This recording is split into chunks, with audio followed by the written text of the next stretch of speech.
করেছি আমাদের ভাই জনাব মোহাম্মদ মতিউর রহমান, ওনার হাতে আমরা আজকে ইনসাফের প্রতীক দাড়িপাল্লা তুলে দিলাম।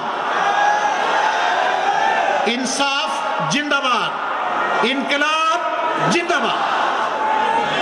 এরপরে ঝিনাইদহ 2 আসন সম্মানিত জেলা আমির বিশিষ্ট শিক্ষাবিদ অধ্যাপক জনাব আলী আজম মোহাম্মদ আবু বকর।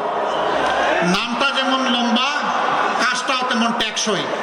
ইনশাআল্লাহ তাআলা আজিম ঝিনাইদহবাসীর কণ্ঠ হয়ে আগামীতে তিনি জাতীয় সংসদে আপনাদের প্রতিনিধিত্ব করবেন। ইনশাআল্লাহ আপনারা দাড়িপাল্লার পক্ষে আছেন? মার্কা আছে? কোন সে মার্কা? আরো জুড়ে গগন কাঁপিয়ে সর্বত্র, ঝিনাইদহ থেকে সারা বাংলায় ইনশাআল্লাহ।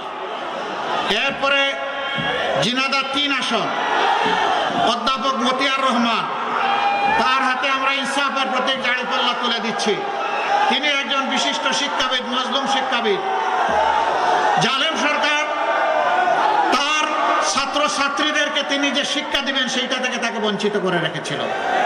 আমরা তার হাতে বেইনসাফির বিরুদ্ধে ইনসাফের প্রতীক দাড়িপাল্লা তুলে দিলাম। প্রতীক আছে? কোন সে প্রতীক? 12 তারিখ ইনশাআল্লাহ।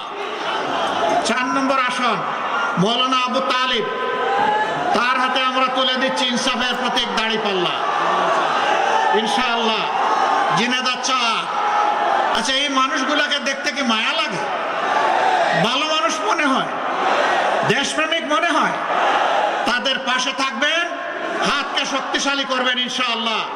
দাড়িপাল্লার বিজয় ছিনিয়ে আপনারা 12 তারিখ বাসায় ফিরবেন এবং শান্তির ঘুম দিবেন, তাই না? না, বাসায় ফেরার পরে ভালো করে উযু করবেন, 2 রাকাত সালাতের জন্য নিয়ত করবেন, 4টা সেজদা দিবেন, বুক ভরা আবেগ আর চোখ ভরা পানি নিয়ে আল্লাহ তাআলাকে বলবেন, হে আল্লাহ, এই বিজয়ের জন্য তোমার দরবারে অসংখ্য শুকরিয়া। আর এই বিজয় অর্জন করতে গিয়ে ভুল ত্রুটি যা হয়েছে, আল্লাহ তুমি আমাদেরকে ক্ষমা করে দাও। আল্লাহ তুমিই কেবল পবিত্র, আমরা পবিত্র নই। আমাদেরকে ক্ষমা করে দিয়ে, মাফ করে দিয়ে তুমি তোমার কুলে আমাদেরকে তুলে নাও।